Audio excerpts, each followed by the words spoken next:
Hi everyone, today we'll talk about how to fix or how to solve TikTok device ban. To know how to fix or how to solve TikTok device ban, you should just go to settings. After that, we click apps, default apps, app settings. Here in this page, you will enter to the window of TikTok. When you'll find this list of app info, you will click on first stop and you will click OK. Then we'll enter to the window of storage. After that, we click clear cache. Don't click clear data because that can make errors on your app.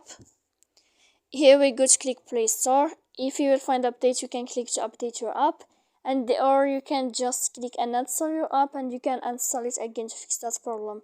So please don't forget to support us by like and subscribe. See you next time in another video, and thank you for your attention.